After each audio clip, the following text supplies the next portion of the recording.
So the subject of this workshop is really, in fact, the structure and the future of the Europlanet society, and in particular to the regional hubs. I'm sorry, I'm reading what is on the WUVA. I wanted to have it here, but there is a complication. So, and so if you go to on the WUVA, we already had some questions that we would like to discuss. But this is an open discussion. So if you have any issue you would like to address about how the hubs are working, should work, or things that do not work, please, that's the moment. So I think the first question that we might ask today is, what is exactly expected from the hubs? So what activities are we supposed to do? So I'm personally chair of the Benelux Hub. We have some ideas, but each time we think about something, we just do not know if it is possible, allowed within the frame of the hubs, or what should we do more. So I don't know how it's going on in the other hubs. Maybe we can also have a more discussion about really what's expected from us.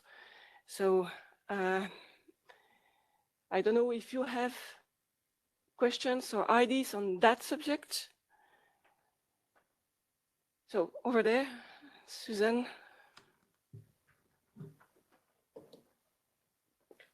Susan Conway, just for those people online. I'm chair of the French Hub. And yeah, the question that you raised, Anne-Carine, what is expected of us? I'd kind of like to hear that from the executive committee. What actually is their vision of the hubs? And I can give you what my vision is from the French side, but I'd like, yeah, it'd be actually really, really interesting to hear what you kind of thought that the hubs would be in the beginning. And now we can probably update that with how they've actually evolved to date. Is that, yes, is that possible? Yeah, so I will give my vision of that, and then Nigel, you can go further. But maybe we have one. I just want to jump in and ask I'm completely new to the That's hubs. very good. And yeah. What are the hubs? Which are the hubs? How many? And yeah. So I'll let Anne-Carine answer. So we have 10 hubs. I think we decided 10 because 10 is a manageable number of hubs. Of course, it means that if we want to cover full Europe, there are hubs bigger, larger than others. Some hubs are just one country, like France or Germany, because we know they are big, they are active, very active. They have a large planetary community in their own country. Some are made of different countries, like, for example, the Benelux, it's 3. It's Belgium, Netherlands, and Luxembourg. And some are very large. Well, so we have the Northern Hub, as it said, all the countries at the north of Europe, the Central Hubs, and then the Southeast hubs. And those are quite large. And that's maybe something that they could address, is how do you manage such big hubs with a lot of different countries, a lot of different ways to work. That's a challenge for those big hubs, and that's true. So to try to answer Susan's question, for us, the society is a member society. So we want to reach the members. We want the members to be active.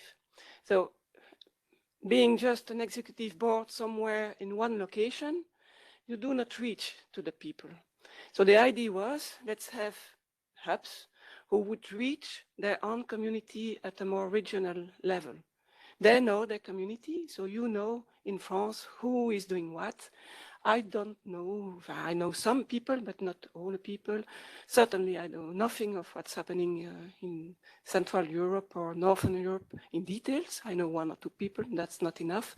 So we wanted the people in their country to connect to the people of their country. That was the original idea of the hubs. Then we were quite, I think, optimistic, I would say, in the sense that in each hub we thought that we would be so numerous that we could afford to have a EPEC representative. That's kind of easy, I think. We have EPEC representative in most of the hubs. People responsible to connect with industry, with policymakers in their countries, with outreach activities, and so on. Of course, it's not that obvious. We have seen that. And that's maybe a structure that could be discussed and changed or adapted. Or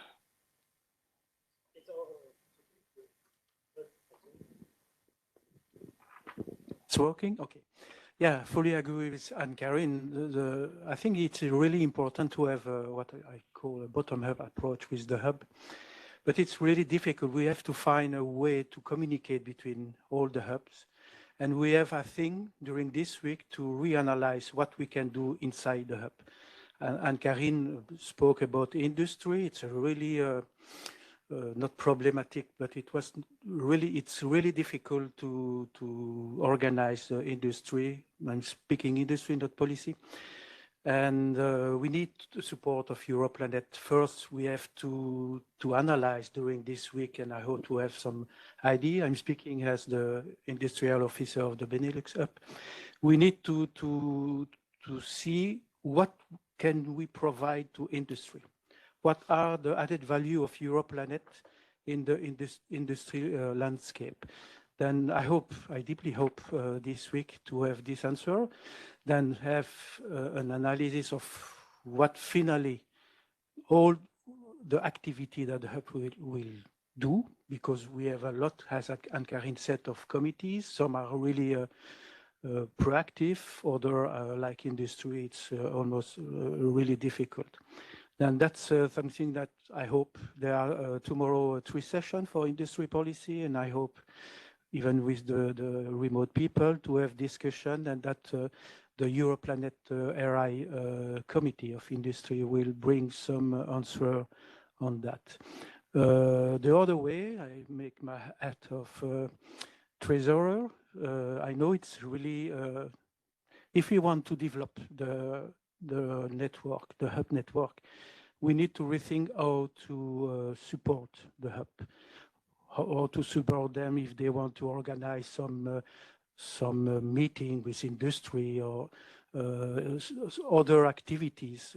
Actually, the funding for the hub is a bit small. It's 1,000 euro per year. We need to rethink about that, but we have also to keep in mind that the means are not so high for the moment in the Europlanet society. Then we will have to have brainstorming to see what kind of activity inside the hub we can fund.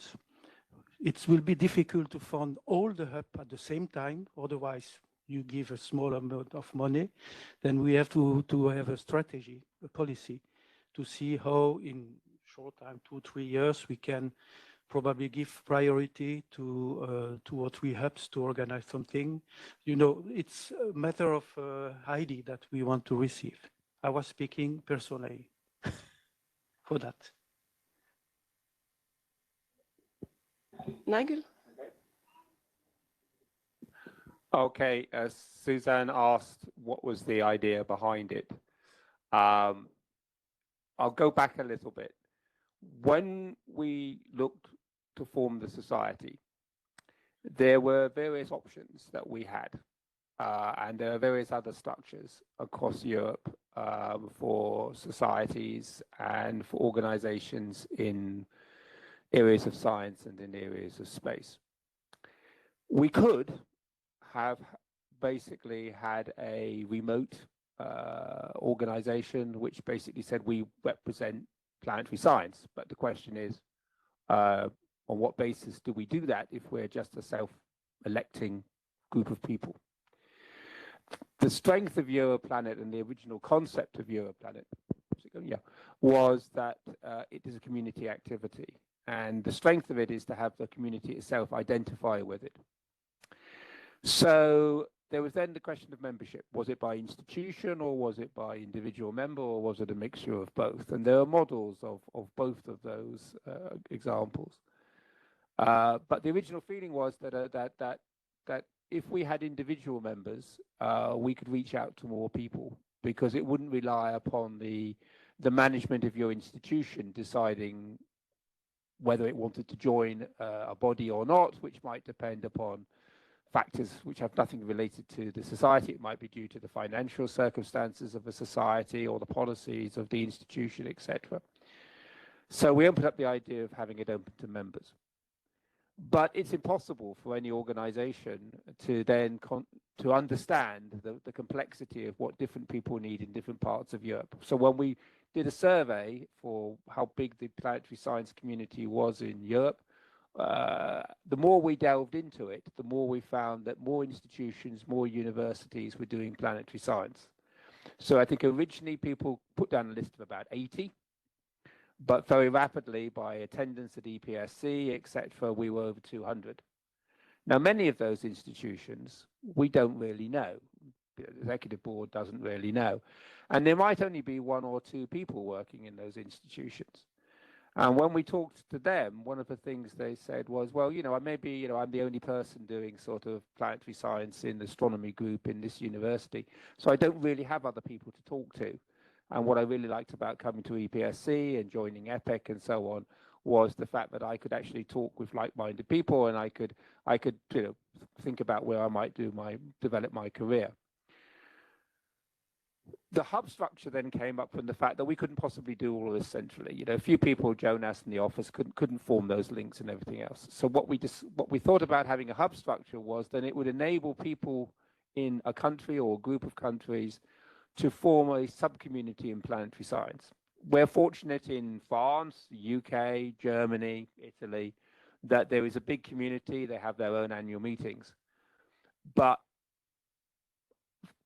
I think we knew one person in Slovenia who was interested in planetary science, who got to choose which hub they joined.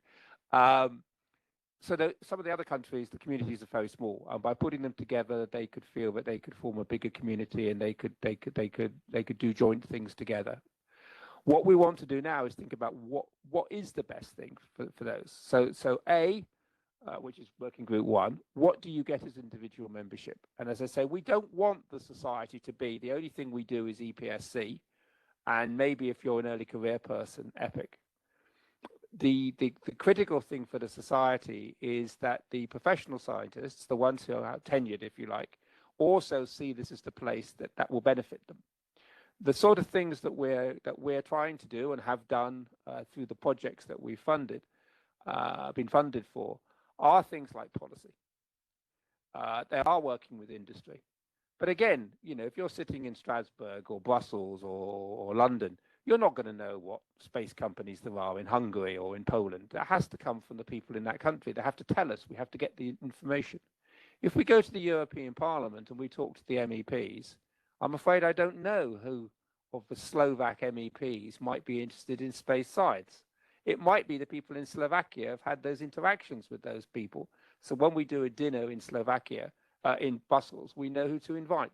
That's why we get the bottom-up stuff from the community. It's the same with all the educational resources. We produce them, but maybe they're better if they're produced and rewritten in the local language. We know teachers prefer that. So we produce all this stuff, but to distribute it and disseminate it and to engage it, we need to work with the people in their local communities. And that's why we formed the hubs. Now, how did the 10 hubs come about? Well, there was a bit of discussion. So we have UK and Ireland, because despite Brexit, the UK and Ireland do tend to work together on most things scientifically. We knew that there would be the French. We knew there would be the Germans and the Italians. Switzerland's slightly different because it's a slightly different funding sector and so on. So that's an independent one. The Benelux, well, that also kind of makes some sense because they do tend to work together. Then we ran into problems in the other ones. Nobody knew what to call the northern ones because Scandinavia means something to somebody, Baltics means something else to anything else. So a bit like Game of Thrones. In the end, it's the king in the north, right? Harry's the king in the north, right? And then the Central European Hub, well, again, there's not a political, what you call them. But it does make some sense that they do collaborate a lot in other things. And then the Southeast European Hub, because Balkans isn't a politically correct name, which is perhaps one of the most underrepresented areas because there's very small groups scattered across that region who would work much better, be able to work together. And then there's Spain and Portugal hub. So we came up with those. They're not set in stone if any particular country found a reason why it wanted to move to another, but we did spend a year talking about them. What I think the regional hub structure, as I said, is the society can't work as a bottom-up organization without having some kind of something between a central office and the members. And so what I would see the hubs is doing is organizing local meetings. You may want to raise things. There might be funding initiatives and so on, which will help. We will need to bring that in. As I say, with things in industry, we just don't know what industry there is in Slovakia in space, for example. It has to come from the locals. And for the training in the early career, as I say, maybe early career in that region might help, because I say, if you're the only person in Slovenia, where do you go to talk to anybody? You might want to talk to people in the nearby regions. But today, the real thing is how these regional hubs work and what we do. It's an information. We need to feed stuff back down to you. If we're going to give details on funding and details on policy, we need the people in the hubs then to distribute it to their communities and find out who those communities are. We know from EPSC that there are a lot of people scattered around Europe in many places that we can't reach out to. We have means of mechanism perhaps in the big 4 or 5 countries, but in the other countries we don't. And so that's why we formed the regional hubs. For France, Germany, Britain, maybe the hub has a different role than the Northern Hub or the Central European Hub or the Southeast, because they have structures already. So maybe there it's a matter of working with them rather than trying to duplicate and everything else.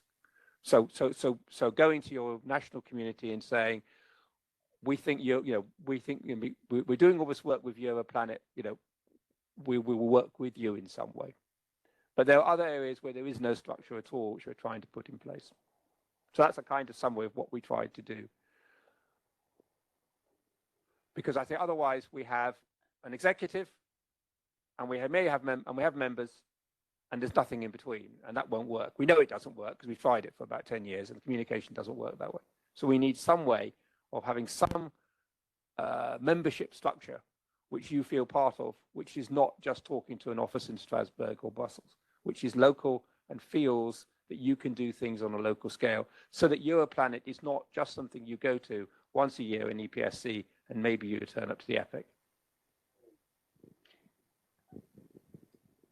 Hi, can I just add some comments from the people online? Yes. One is from a general comment from Ulysse Pedreras-Gard, who says, "Duocracy is important in this kind of structure. Those in the field acting locally know what they're doing. Trust freedom of action is important, as long as it is in agreement with values and missions of Europlanet globally," which I think is all very hopefully important points that we agree with. Anne-Carine, do you just want to comment on that? Yeah, I think that's very important, because sometimes I have the impression that the people think that the current hubs and the current hubs member, I mean the one in the executive board of each hubs, are kind of elected or selected best members of the Europlanet Society. That's not the case. They were just there at the right or not right moment and were indeed appointed. But the idea is not for us to remain there indefinitely.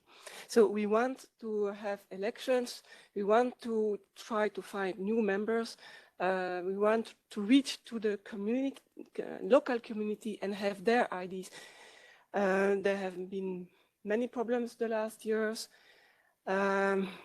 It's true that after COVID, the momentum was a bit cut.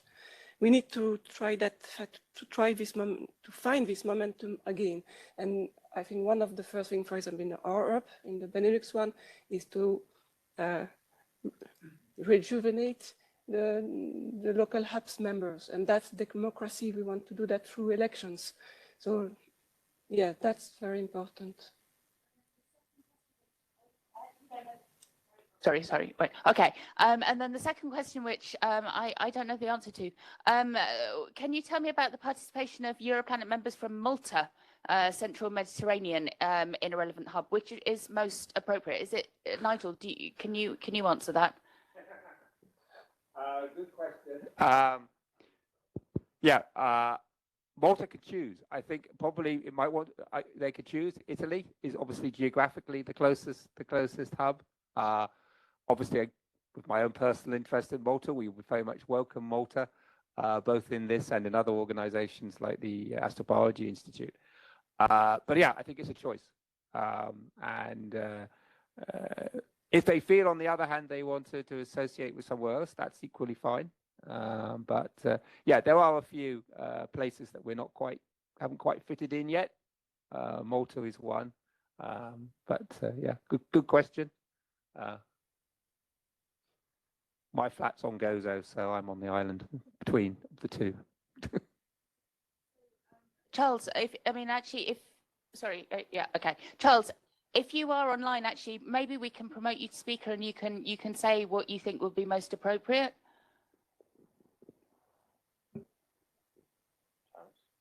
So Charles is the one that asked about Malta. Sorry, there we go. So you should be requested to unmute.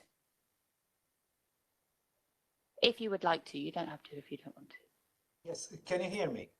Yes, we can hear you. Very good. Thank you for this very interesting discussion. I was meant to attend the entire conference, but unfortunately I couldn't make it.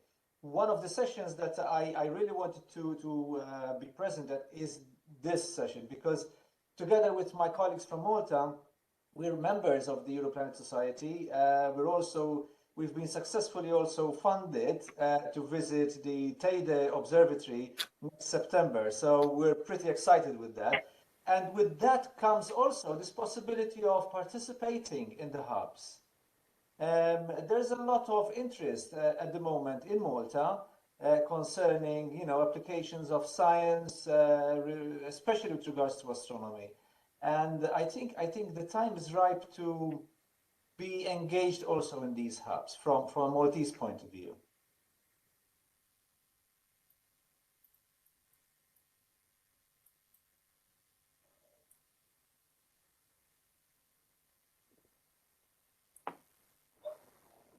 Sorry, I'm Livia Giacomini from the Italian hub. The head of the Italian hub is not here today, but we are, as many hubs, we are reorganizing our hub. So it will be a pleasure to have new people on the hub. So yes, let's talk to each other.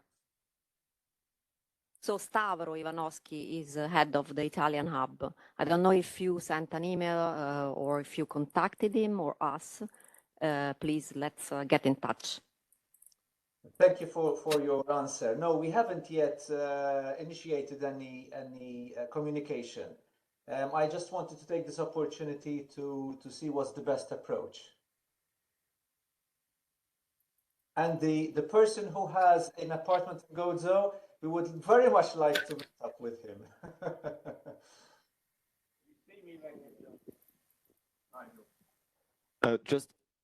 I'd like to mention that if you want information about who is on which hub and who you should contact, you can go to membership.europlanetsociety.com and you have the composition of all the committees with the open positions. And for example, we are looking for new chairs or representative on different aspects in different hubs. So you can see which positions are open and also who are the chairs that you can contact. If you can't find this information, don't hesitate to contact us at the executive office, either directly or through the different emails that we've set up for the Europlanet Society.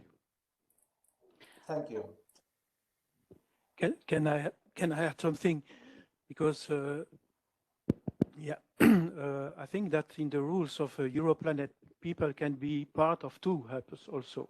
Then it's important maybe to create synergies between a hub and see if people can work for two hubs. But we have a lot, as Jonas said, a lot of open position, and maybe we can fulfill some of them by playing a role in other hub. I saw a question there. Hi, I'm Nadia from Southeastern European Hub, and we are facing a challenge because our hub is rather big. And we were wondering if when people are joining the hub through Europlanet Society, how are the hub's committee informed that these new people have joined? And we have also the exact opposite challenge, that some members of the hub are joining through us and maybe are not joining at the society at all. And how is these two separate people can be matched? And because for us, it's of great importance to reach all the hub's members. And because it's a really big hub, we would like them to feel included and that they have their voice heard. And we're not very confident that this is the point right now. Okay, that's a very interesting question, which is linked to the many tools that in fact are available for the hubs. But okay, sorry. So as I said, that's an interesting question, links to the tools that are available to the hubs and which probably are not known by most of the hubs or not used, and which again, that was said by Anita some hours ago. Please, we have all the people here. Go to Jean-David and to Jonas.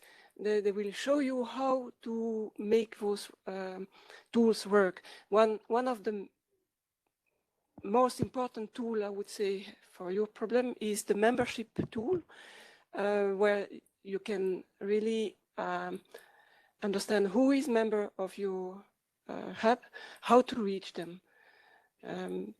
It's not a trivial tool if you haven't had a short introduction, but it's easy to use once you know how to do. So please go to them. Sorry, can I just make two comments? Just an intervention from Alejandro online, and then after that, Jean-David's just going to give a brief presentation of some of these tools, just so that you can see those, and then we can maybe join back in the discussion.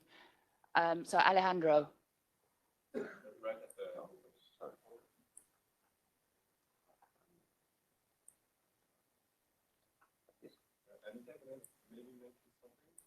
Go ahead. Hello, can you hear me now? Yes, we can hear you. Hello. So yeah, just my question online is basically that well, in Spain we do have a planetary community that existing now for 15 years or so, and when this hub came up, it was not really clear this hub connected to the existing community. Actually, that is the reason I joined recently, because I was the chair of the Spanish existing community, and now I am also on the Europlanet side. But still after 8 months, I'm still not sure what is the role of both entities, let's say. I'm actually trying to do an effort to connect them so they are kind of the same, or de facto the same. So like the Spanish branch, the Spanish community existing one is the Spanish branch of the regional hub, but it's not clear. And I was just recently checking other communities or the other hubs, like in France and some others, and I saw that there was no connection between them either. But although I may be wrong, I was just checking online. So just to hear your opinion on this. Yeah. Yes, thank you, Alessandro. I think I was just going to mention you, Susan, because you might have the same issue. Yeah, so this is Susan Conway. I'm chair of the French hub. We have a planetary science community called the PMP in France. We're actually working with them very closely because we actually use their mailing list as our mailing list, and we have a member of their committee on our committee so that we exchange effectively, and we don't actually repeat what they do. We do things that they can't do. So this means we have less work, which is nice. But it means that we have a well-defined job as well in France, that we cover things that they can't do, essentially. Okay, well, that just to say, this is in practice what we've been doing with the hub before, because I also had we had a very good relationship with Miguel Ángel Valdete, so we were in practice doing that, but yeah, formally was not very clear. Actually, still now we use the existing Spanish mailing list, but yeah, I just wanted to hear your opinion on, is this the right way to go, or because for the people, when I talk to my members, I mean the Spanish community members, scientists and engineers, they also don't know what Europlanet is, and when I try to mention to them you should join Europlanet, they ask me, why should I pay 50 euros? And I say, I don't know, honestly. So yeah, that's the open question. I think a general comment, and then I will point to the people in the room. I think it took me some time to realize that, but as a hub, you have a very, very large freedom of actions. Really, the idea is you do your best in your local area to reach the people.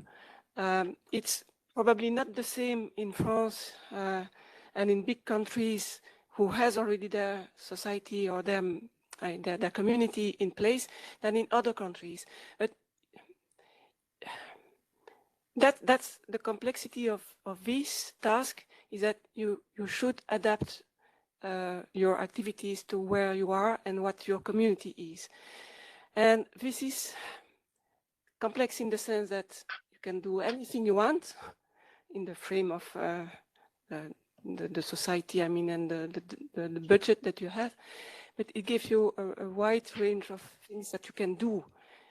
The difficulty then is that it's easy to say, but you need people who are really active in your hub to do that. With that, you had a question. So I'm thinking about it's Luca Montabone.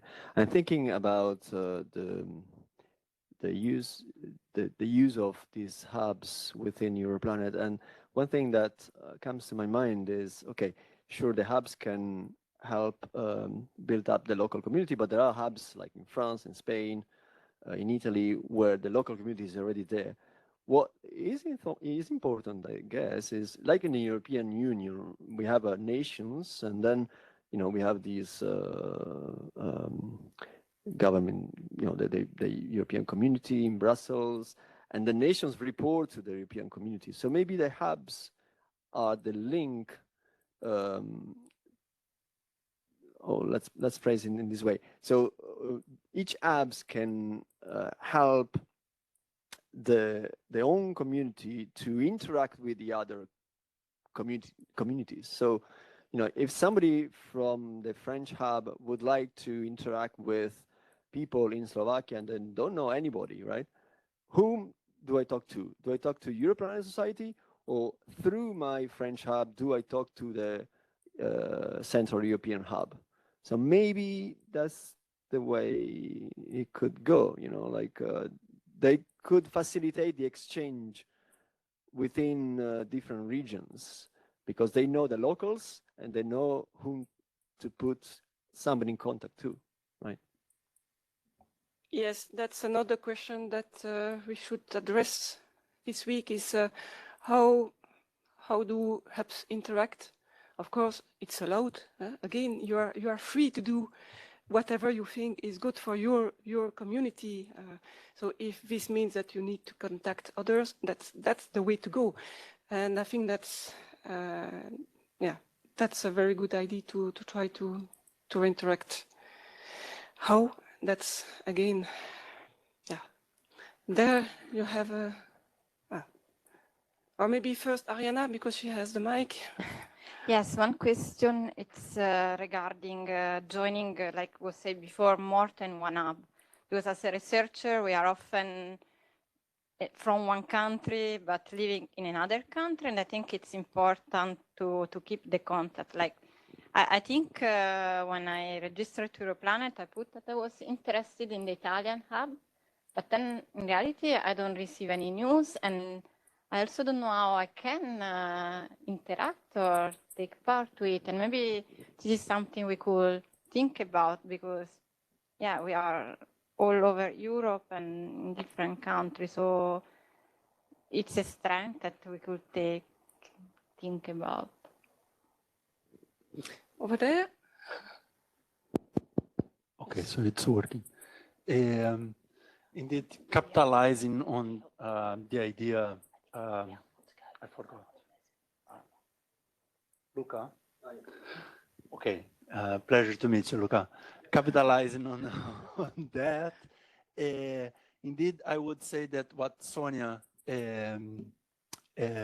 said and Alejandro is effectively an effective way to do that. So the hub and Europlanet cares about guaranteeing that communication cross borders is done, and successful communities, old communities already living in Germany or whatever it is, UK or France or Spain,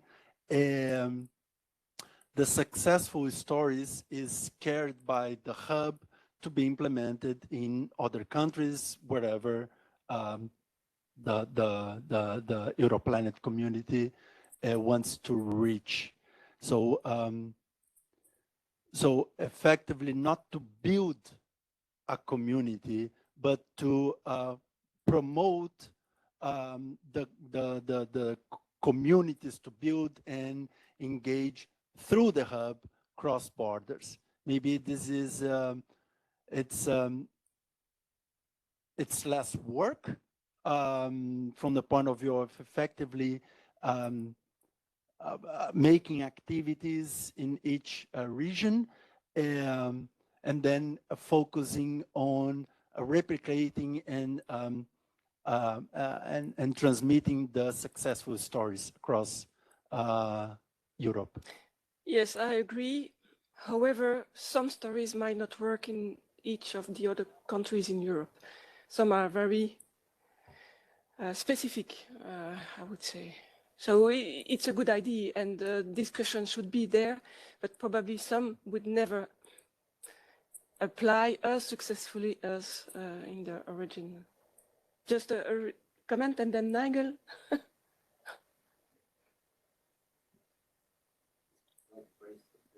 Yeah, and that's what we want. Okay, I'm just thinking practically, right? So I'm thinking about a problem that could raise and could be solved by connection through hubs. Let's say there is a proposal to write to the European Commission. We want to involve researchers from Eastern European countries. I have no idea who is working in Eastern Europe on specific topics, right? So I go to my hub, French hub, French hub knows very well what's going on. Well, very well, maybe knows what's going on in the Central European hubs, knows whom to put me in contact to, and through the connections, through the hub connections, I get the contact point of researchers who are interested in my proposal. We write a proposal, you know, and that's probably a practical issue that can be solved through hub-to-hub connections without even involving the European society at a higher level. It can be done through hub connections.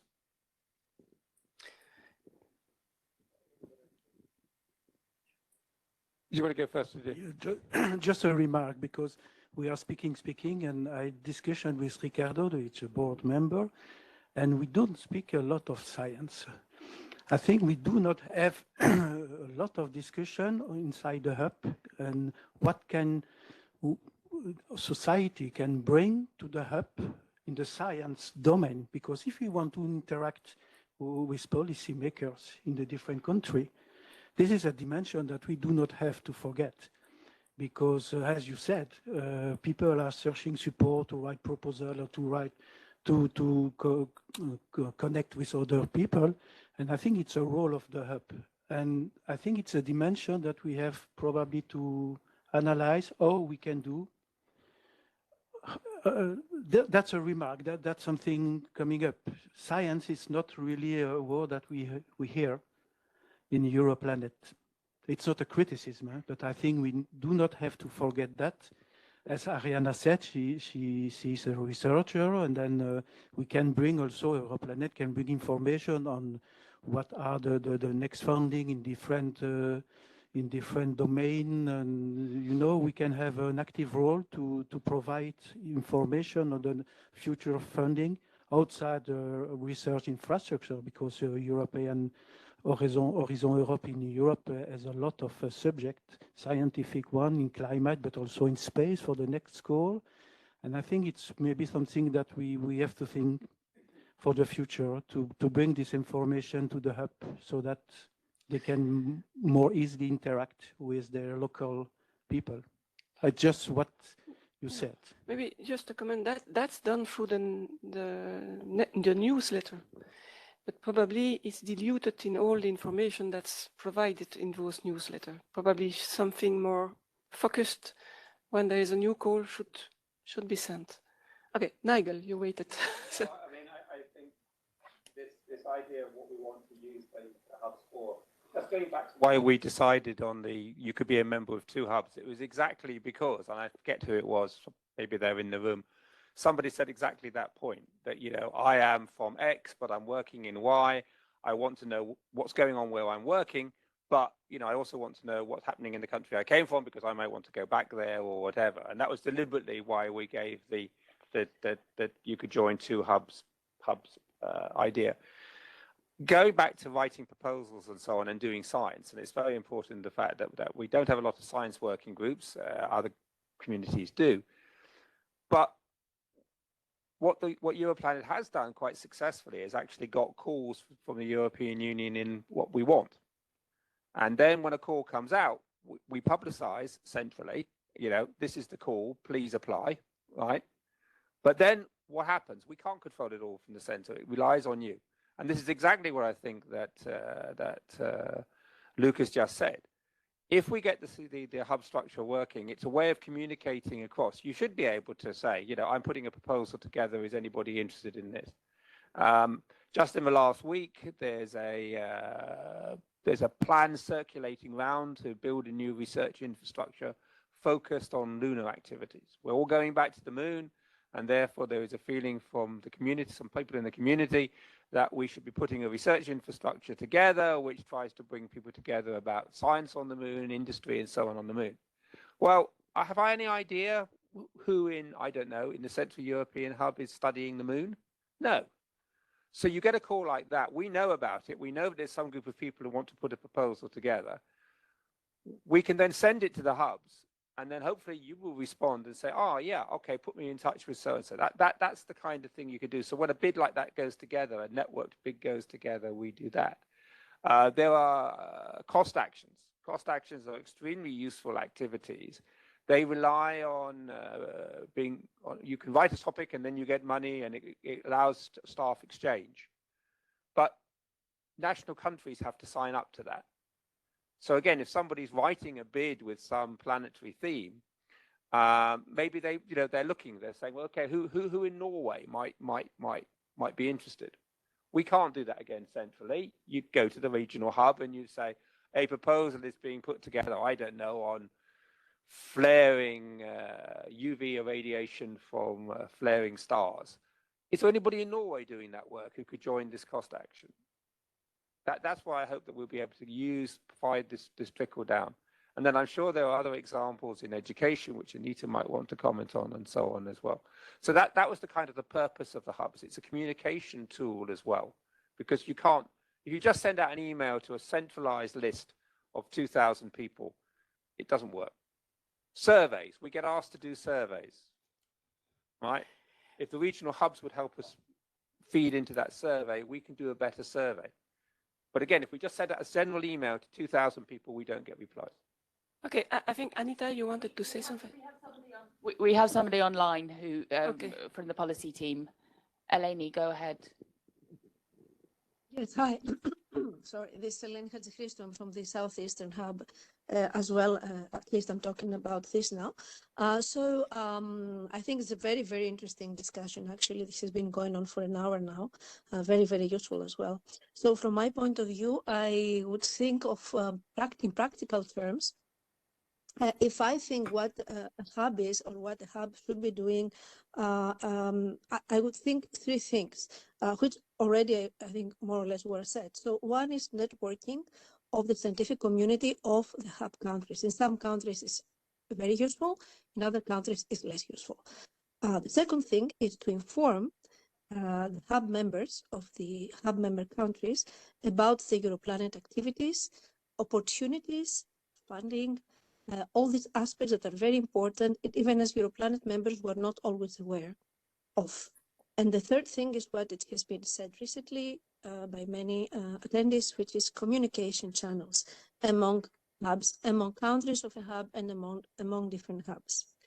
Now, what I think is also would be needed from the point of view of Europlanet is some kind of, how to say, guidelines or suggested activities. For instance, one could say that all hubs would have to, or would be good to organize one Europlanet hub meeting per year, which could include scientific activities, but also all other Europlanet aspects of activities. So, for instance, it could include policy, industry, education, outreach, aspects of Europlanet activities. So, in one sense, you network scientists by such a meeting under the auspices, let's say, of the Europlanet hub.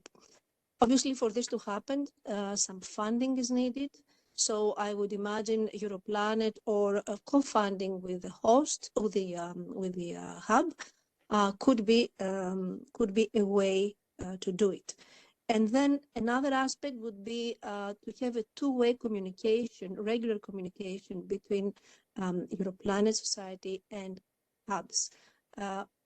Obviously, with the Europlanet newsletters, we do have that. So Europlanet regularly informs hubs about what is going on. And on the other hand, I would say that hubs would need somehow to inform Europlanet about local activities, events, funding opportunities, whatever that is. In this way, with such a regular contact, then, you know, we can find a way to be both members of the Europlanet Society and of the hub, and not duplicating things. So people would not ask anymore the question, what is the added value of being in the Europlanet hub? There is an added value, and we just need to clarify, to show it clearly. So that's what I was thinking. Thank you. Yeah, thank you, Eleni. That's a very clear summary. And concerning the guidelines, in fact, there are some. We are, as hub, supposed to meet twice a year, but there is no description about what else we should do or how to do that. And the communication, indeed, is very critical. So I see some comments, but I'm just wondering, we had a proposition to have a description, so maybe we get the three comments there, and then we go to the presentation. So Harry, if you want to comment. Yes, is it on? Yeah, thank you for the conversation.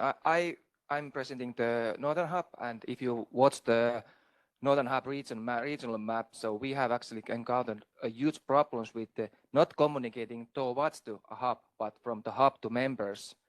So I remember that we had some discussions with Jonas on somebody that there should be some email list that actually me and Gratsina that is also here, we can actually contact whole hub region. Yeah. So I hope that this will be discussed also. So because that's the I think the main problem in Northern Hub at the moment, contacting the hub members, not that they can contact us. Okay, but that will be dealt with the presentation, and do not hesitate to go back to them to ask a demo and really show you. Akash? Can you hear me? Oh, sorry. Thank you. I would like to tell cyber problem. In theory, it would work if Europlanet reaches the hubs to participate in various proposals and new released calls.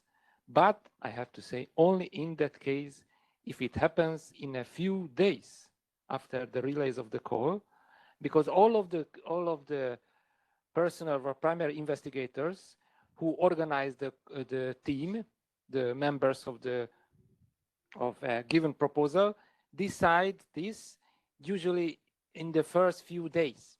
So if you are late in a few days, you will not get into the consortium.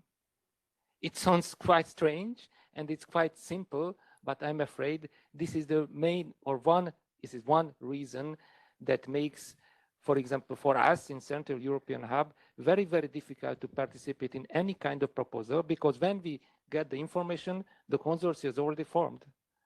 And they say, okay, sorry, but why did not you call us earlier? So the information exchange speed does matter itself. I agree, Akash, but I think that when the call is getting out, in fact, the teams are already set, because it's a matter of having discussed, of knowing who is there in the community and having reached the community well before the call will be open. So I think that's something that's very important, and that's joining what Luca was saying. We need to build those links before the calls are really opened. We have an idea of which call will be in the next year. That's something that the commission that's well known. We should prepare them in advance, and that means knowing our community well in advance. When the code is out, it's indeed too late. It's done there. Luca, you had or Anita? Alejandro has a comment on this, so we're just going to unmute him. Okay.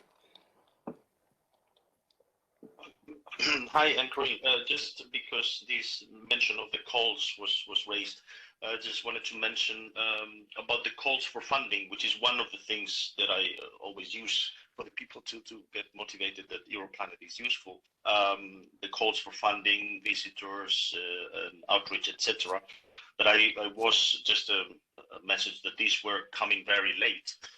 Or even the things for the votes, for nominations and things like this. Well, this has improved over the years, but in the past, they were very late. And sometimes we got a reminder of the call once the deadline was already passed. So something to be improved. And I think it improved in the past few calls, but that is something to mention. That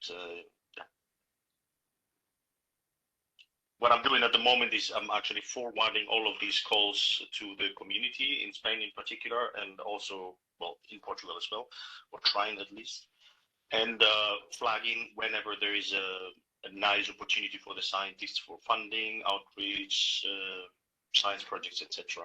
But sometimes the deadlines were like tomorrow morning, so yeah, sorry. Okay, so maybe the last one from Luca, and then we go, because after that we want to have questions. Very short one, Luca? Yeah, very short one. So I'm wondering whether we need a kind of chart to put guidelines that are common throughout the hubs, because the great thing about the hubs is that their diversity, you know, every hub applies to the specific region. But if we leave each hub to do, you know, individually, then we might lose the connections. So maybe some common guidelines which are a reference from for everybody could be useful, or kind of a chart or guidelines, whatever you want to call it, guiding principles. There are some documents available, but Jonas, you want to comment? Just, I think maybe a lot of these questions about communication, etc., are going to be answered by Jean-David and Courtney. We'll present something quickly. For guidelines, we have terms of reference for all the committees on the website. So please check them. If they are not accurate or if we need to add something, please let us know so we can update them. For communication, networking, membership, etc. So we set up, Jean-David is going to talk about it, the membership website. And initially you could only join 2 regional hubs. Now you can subscribe to newsletter from any number of hubs. So you can, and the hubs will be empowered to send message to the community. So everything will need to be managed centrally from the membership website. So Jean-David will talk about it. But it's just everything. If you have a question, do not hesitate to reach out to us. If you have suggestions on how we need to do something better for internal communication, etc., reach out to us. So either me, Jean-David, or Courtney, so we can put it in place. But from membership and everything relating to hubs, etc., we'll need to go through the membership website, because that's where everything database-wise will be stored. And I think maybe we can hear from Jean-David and Courtney will answer a lot of your questions.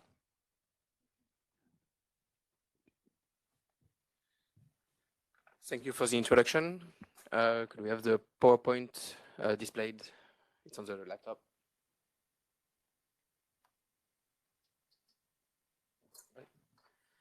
Perfect. So, hello everyone. With my colleague Courtney, indeed, we have been working on the communication team on Europlanet since January.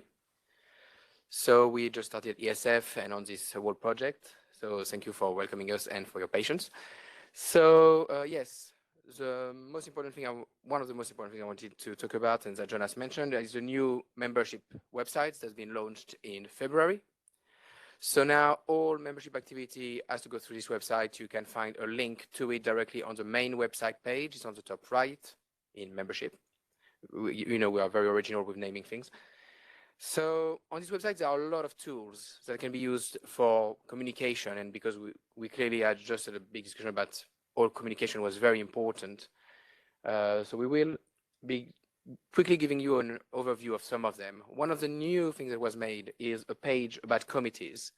On this page, you have access to all the hub committees and the different committees for specific subjects like outreach, EPEC, policy, etc. You have access to all the names, and also in this, when you open the little arrows, you have all the names and also the open positions. And what is quite important here is at the top, you have this nomination form for new committee members. So if you click on this link, when you are registered, this is only for members, you can nominate someone for a position. Of course, the important thing is that this person knows that you are nominating them. That's very helpful. You can also nominate yourself. And so you can fill in which committee or hub are you nominating this person for, which position, some specifics. For example, some of them have like policy officer, industry, policy officer, outreach. This is where you can fill it in. And then, of course, name, email address, so we can contact them, or that the hub can contact them. And eventually, so your email, just so that we know that, you know, there are not many duplicates. Haven't been too much of these issues so far, but you never know. And so in the end, you submit it, we will receive the nomination, and then we will transmit it to the members, the actual members, the current members of the hub for review, just to make sure that, you know, everything is approved. And then we send an email confirming or inviting the nominee to officially join the hub. Also, all of this website is managed through WordPress. So it is a fairly simple, well, simple is not quite a word, but maybe you want to say a bit more about this. Sure. So a lot of the internet is built on WordPress. It's a very common tool that they use to build websites. And Jean-David and I can walk you through how it works. It's fairly intuitive, and I'm not saying it's difficult to break. You can break it, but you won't. I believe in you. If you do want to contribute to the website and write on pages and create posts and that kind of thing, you can talk to me throughout the week. Equally, you can schedule a call with me afterwards. If you have never used WordPress before, we can have a quick call to talk about how it works. So this is the members area and this is the society website. Both are managed by WordPress. So if you can work on one, you can work on the other. This is the WordPress dashboard. It just gives you an idea of what it looks like. It's fairly intuitive. The main sections people would be interested in are the posts and pages sections, where it's just basically a text editor. So it's pretty easy to do. CVCRM. So we also put in place a new membership management system. We did a migration in February when we launched a new website. So, and it is called CVCRM. So it looks a lot, it is integrated into WordPress. So you can see at the top, from the previous slides, the list here changed. And it's because this is like the CVCRM interface. It is not the most user-friendly thing in the world. So this one, most of you shouldn't have anything to do really with it so much, but I just wanted to mention it because it has a lot of very interesting options that are available, and you can contact us, we can all make it work out. So CVCRM manages, the most important thing is contact and membership management. So everyone who is on our mailing list, for example, is a contact. And then we have the people who registered who are members and who pay like the membership fee, of course. What is very useful with CVCRM is the mass emailing system. And that currently we have a list for the newsletter. So all the newsletter recently have been sent through this system, I think since February or March, because there were some technical issues that I'm not going to bore you with, but we solved them, so that's good. So this mass emailing can be used to send emails to very specific lists. We are working currently on making a list for each hub, for example, so that if you want to reach the Italy hub, you contact us and we will put your email in the system and send it to the whole list. The one limitation, though, that you need to be aware of is that this is a one-way system. We send the emails, people can't directly reply to it through this system. This is not a community, this is not made for having a conversation. We have mailing groups for this that were set up. They are available also, that's a tool you can use. And so also it also manages as the contributions, like the payment for the membership and all of these kind of things. So it is a very powerful system. It's also quite technical and a bit frustrating sometimes, but it's working now, so that's great. And I'm going to give it to you for the newsletter. Okay, so as Jean-David said, we use CVCRM to mail out the newsletter these days. This is just an example of it on the side here. If you want to contribute to the newsletter, any content, if it's open calls, anything like this, the quickest way would be media@europlanet.org, or you can email me directly because I input the information. So there's no problem with that. I don't mind this at all. At the bottom here, you'll see I've mentioned Discord because we're now moving and migrating away from Slack to Discord. Discord is useful because, first of all, it's free and a lot of people already have it and use it in their personal lives. So hopefully it's less of something you have to add on, just something that's already easy to integrate. It's also a good way to have multiple conversations. So if you're talking about discussions between hubs and this kind of thing, you can have your own Slack channel where the conversation can go both ways and it's not just a mail out. So across the week, I do want to talk to everyone about their feelings of how we can use this service as a better way to communicate. There are definitely ways to improve on the way Slack was being used. I think this is a better tool. So please feel free to talk to me about if you feel like you should have a separate channel for this or a different server for this. Please talk to me about it. I want to hear all your opinions. Okay? Yes, and please come and talk to myself, Jean-David, anything in relation to communication or membership management.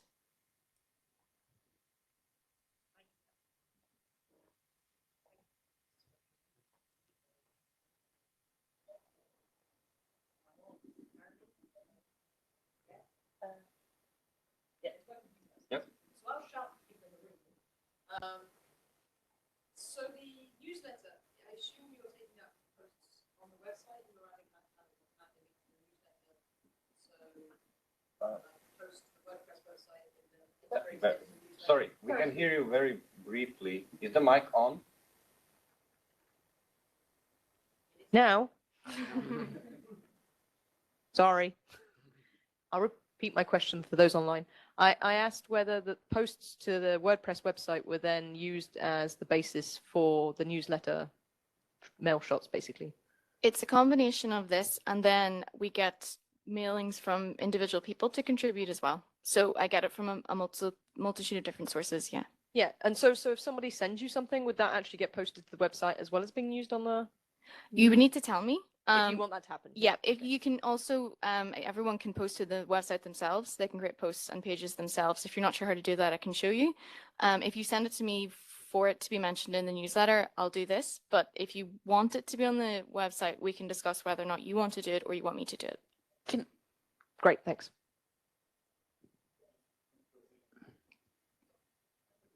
Quick precision for all the regional hubs. So we're trying to empower all of you to contribute to these tools. So if you have someone from your hub that you want to be responsible for either posting on the website or sending directly emails to your community, for example, Nancy's comments about how do we communicate. So if they subscribe on the website and select Southeast Europe or Central Europe or whatever hub, then if you select in the mailing system, you can select, I want to send to the Southeast Europe group, and your email will be sent. So as Jean-David mentioned, it's a one-way system, but still, we will send that email directly, and you can do it if you have access to the website, and you can talk to Courtney and Jean-David about how you can do things. It's not that complicated.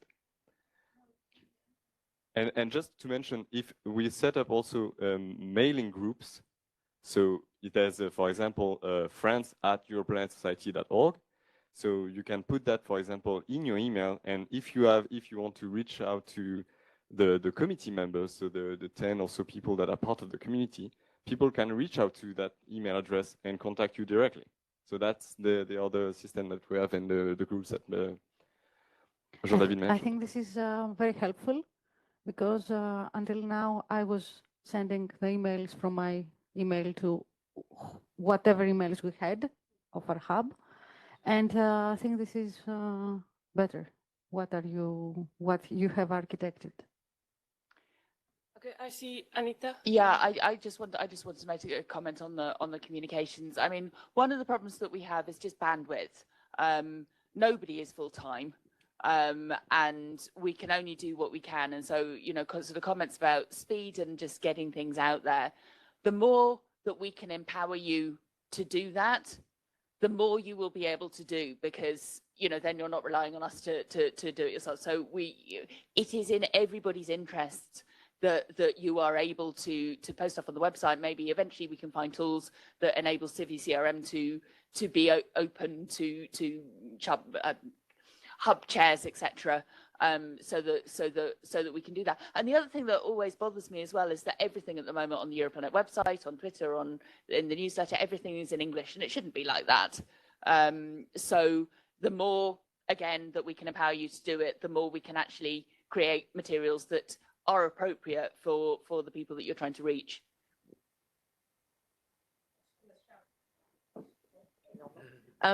Do we have an option to have the website in other languages? So if we wanted to post in French and in English, could we do that? So I'll need to check in terms of tools of posting, but a lot of web browsers have automatic translation services in them. So maybe not necessarily that we translate everything we post. It's possible that the browser can do this. Yeah. No, it's just we have quite a few things that are in French. And so it would save us translating them if we could just post them in French.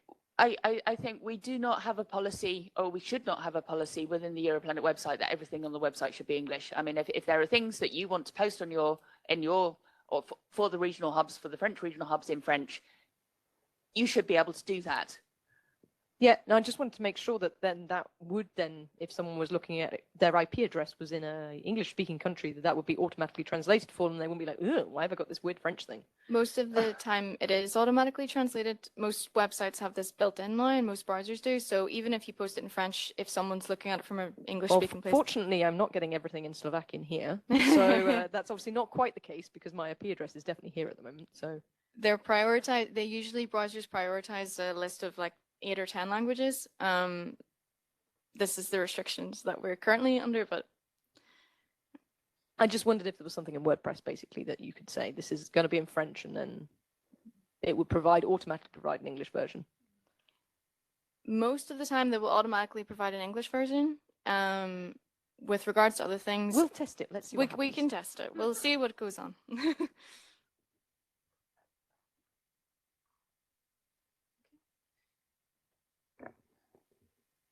So any other questions about the tools?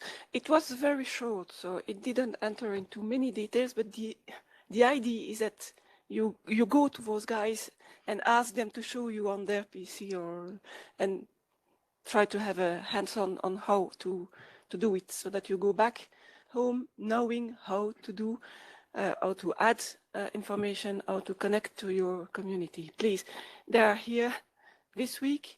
Go to them. And work with them to really understand the tools. Okay, so thank you. We have 10 more minutes. Are there questions online? And do you have still comments or questions? Susan, do you have a comment on that relates to the previous discussion? Because there's one that kind of leaps back to other things, but we can go to. Okay, can I just go to a point made by Elise about surveys that relates to something that Nigel said some time ago. Elise, do you want to say something about that and the issues that you've been having and how important? Yes, we've got him.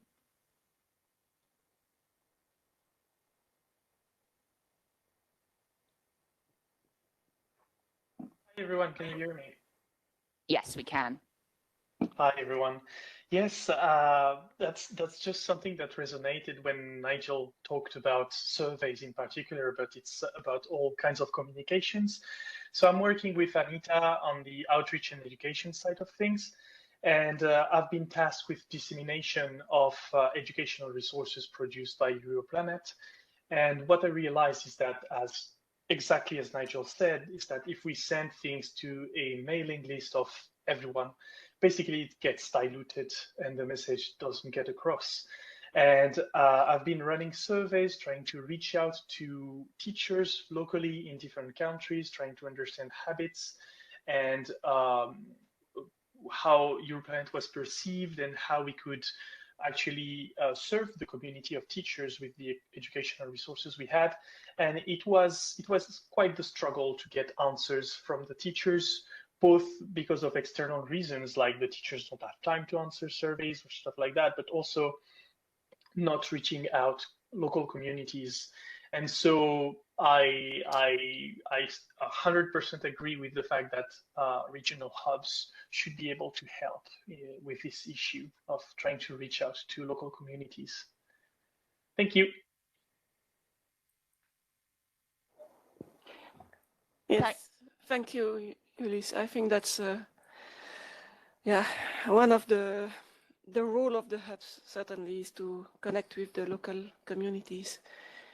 And normally in each hub we should have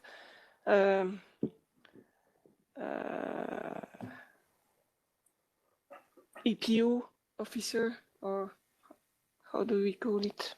I don't remember. Outreach officer who should do that.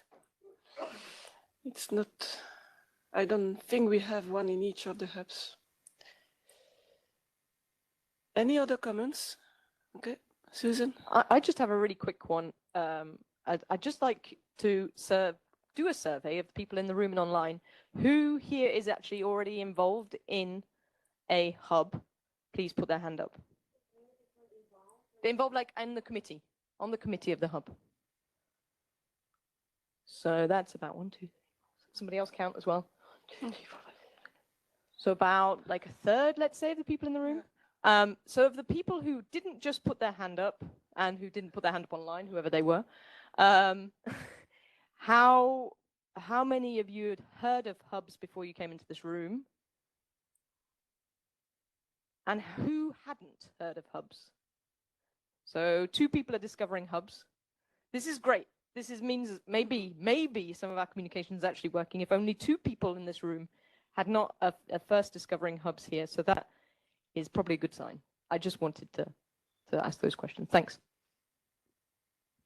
Maybe we could ask provocative questions then. Say why the people who said they knew about it did not get to their hubs and be a member of the committee.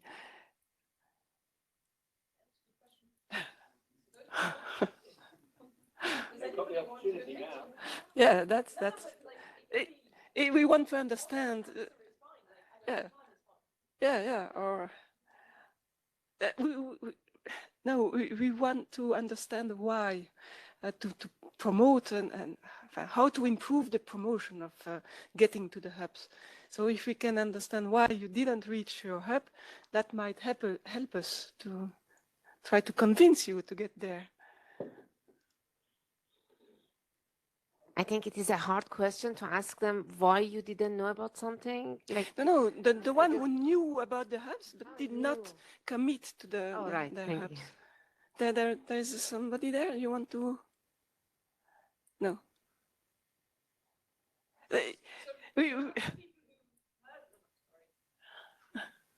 Out of the people who heard the hubs who aren't on the executive committee, was it because you felt you didn't have enough time? Who felt they didn't have enough time? I feel I don't have enough time. Was it because you didn't know how to be involved? Was it because you didn't think you don't want to be involved? It's not something you're interested in. I mean, this is the kind of thing we need to know so that to try and get people, because maybe there are people out there interested in being more involved in the Europlanet hub system that just didn't know how to get involved. And if that's the case, we need to be able to communicate that. But if it's just because you're just not interested, then that's fine. We have to accept that, and we have to find out why you're not interested. So, but come and talk to us one-on-one rather than having to say this in front of the whole room. Yeah. I think when we talk to people outside as well, one of the things is sometimes people feel that it's not for them to put themselves forward. You know, they kind of feel reluctant about being put forward because they kind of feel that, okay, the hubs are being run, it's being decided for me. And I think this is the message we want to get over. It is your society. You know, you can just come forward. I mean, you know, please, exactly. So, and I think that we heard a little bit when we tried to discuss this a little bit at Grenada. And it generally goes for other posts as well, where we need people. That some people are reluctant because they think, oh well, you know, I've got to be, you know, I don't know, really important person for stand and do that. And the answer is, no, we need everybody. So, you know, just feel free. If you feel that you can help us, and it's something that you would like to do, just please, we will welcome you with open arms. There was a comment there.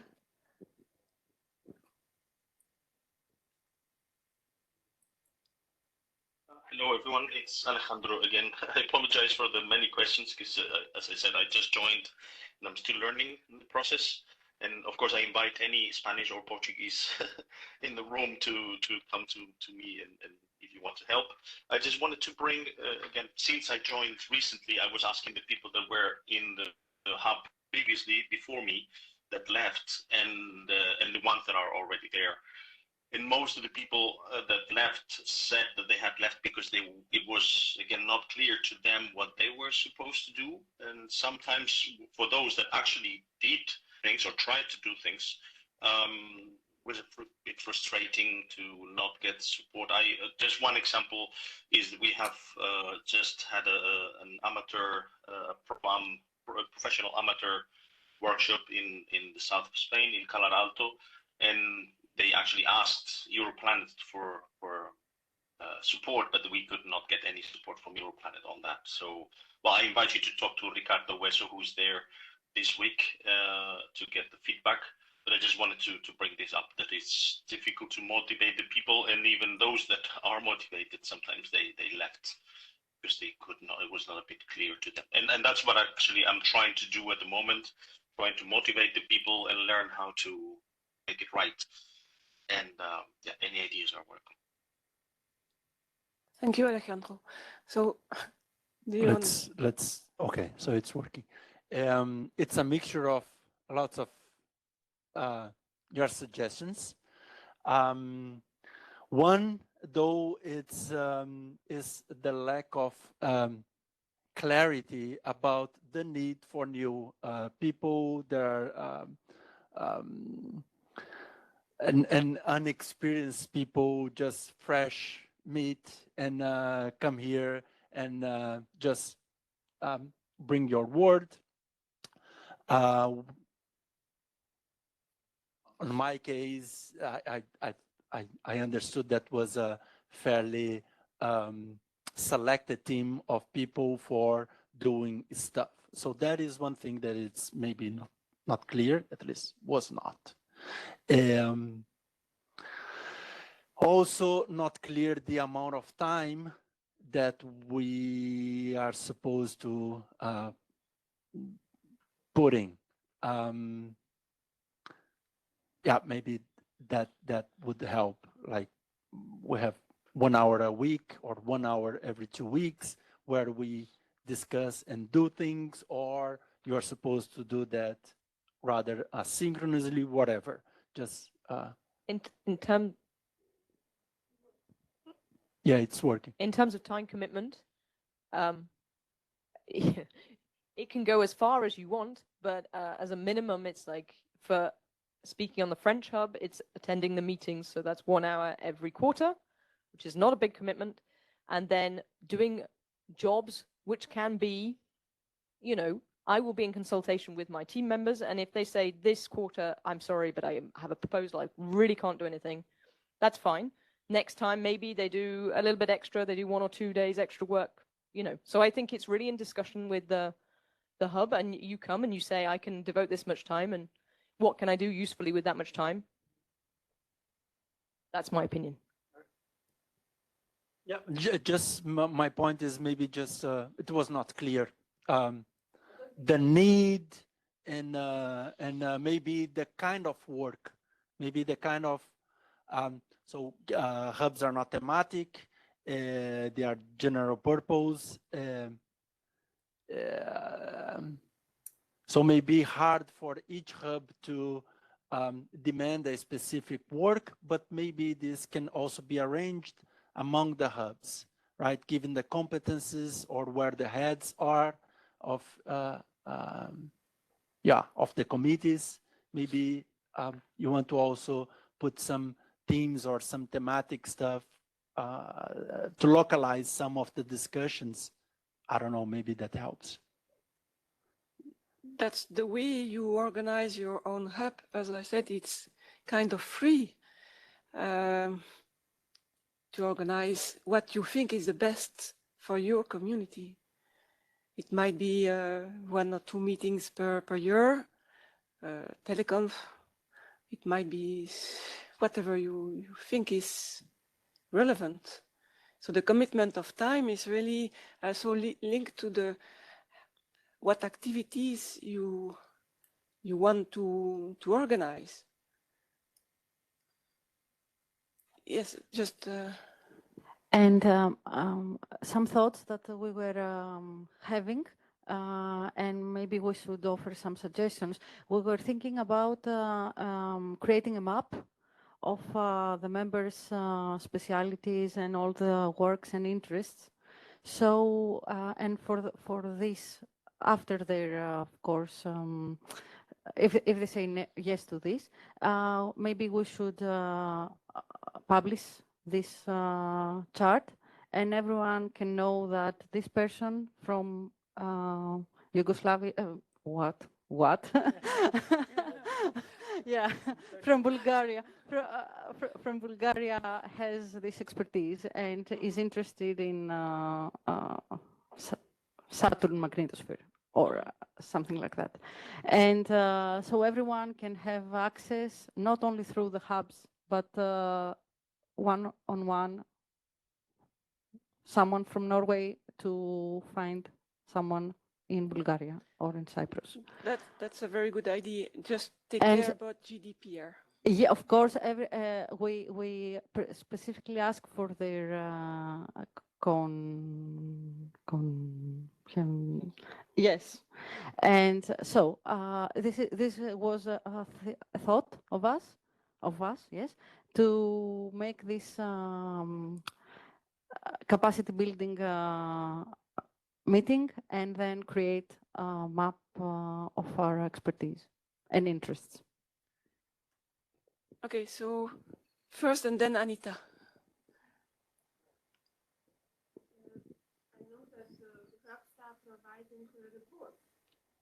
Yes. Sorry.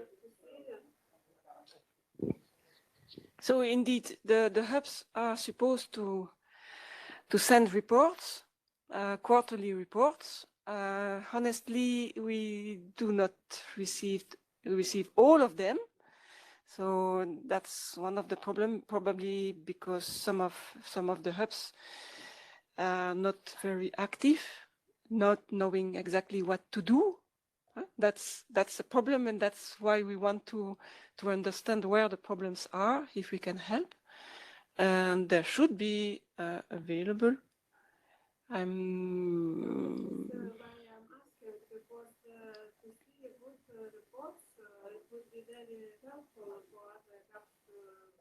Yeah. Yeah, very good idea. Yes. Noted. Anita? So I just wanted to say a couple of things. The hub chairs certainly should be able to see each other's reports within SharePoint, within the society website. We know that that's always a bit challenging, and sometimes there are issues with access, but they are there and they should be visible. But maybe we just maybe rather than having that, maybe we just need to have a post rather than having a report like that. Maybe we should be having a post for the reports that is there publicly, and then everybody can see it, and then everybody knows what's going on.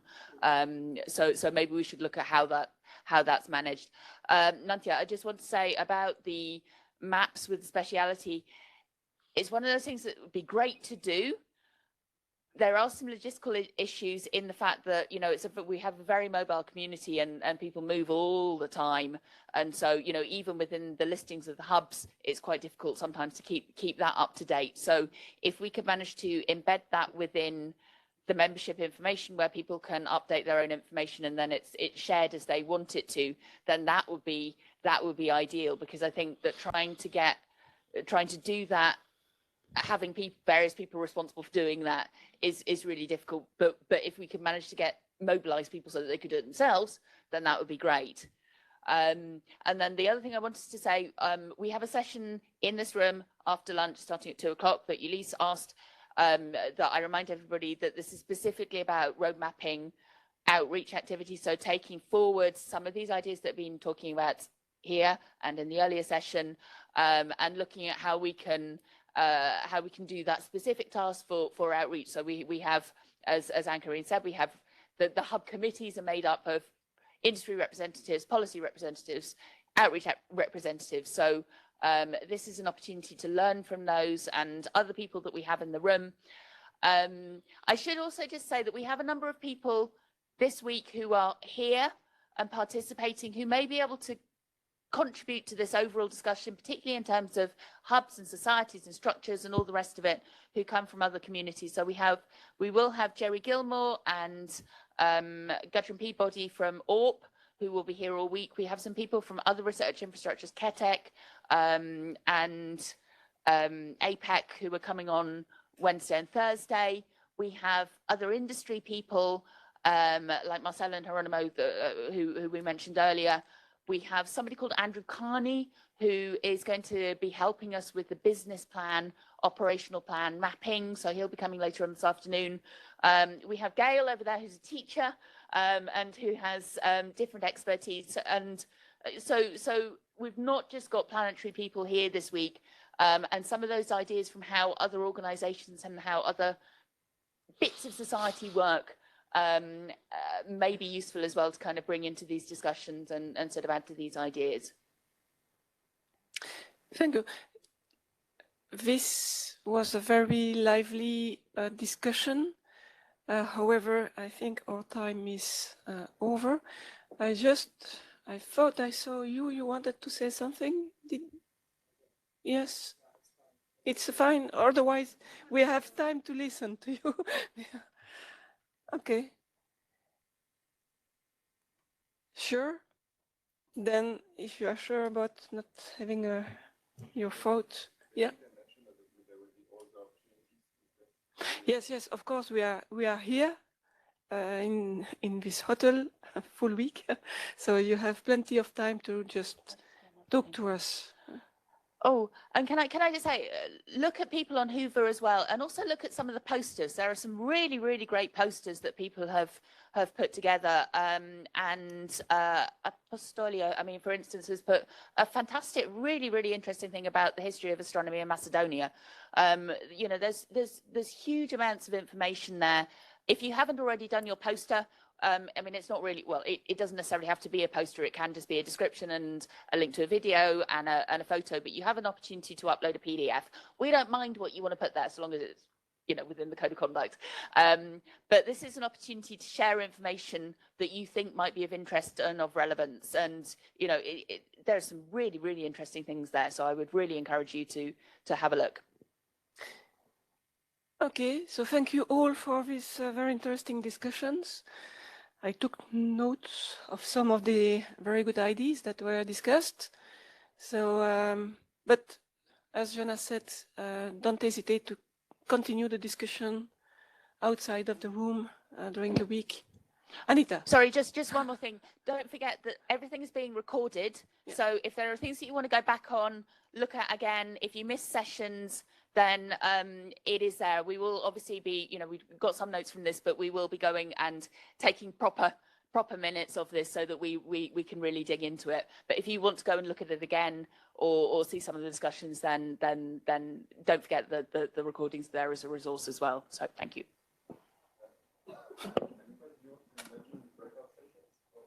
Yeah, okay. So in the program, there are quite a number, not just today, but in other days, that we have tried to make use or make accessible the rooms that are here. So there are breakout sessions that are listed. You may not know necessarily what you want to do in it. You don't necessarily have to do anything. If you want to go off and enjoy the sunshine or go and see Bratislava, then that's also fine. But if you do want to use breakout rooms, then they are available. The streaming is available if you want to involve online participants. There's also spaces, you know, around the conference center in the lobby and on the terrace outside if you want to go and talk to people there. So that can be, you know, thematic breakouts, regional hub breakouts, outreach, industry, what have you. It could be relating to the challenges, but if you want breakout sessions and breakout rooms, and we can also do virtual breakout rooms as well. So just ask Thomas or Michael or any of the ALEF team who are super amazing and accommodating. Yeah. And Jonah, sorry. Oh, sorry.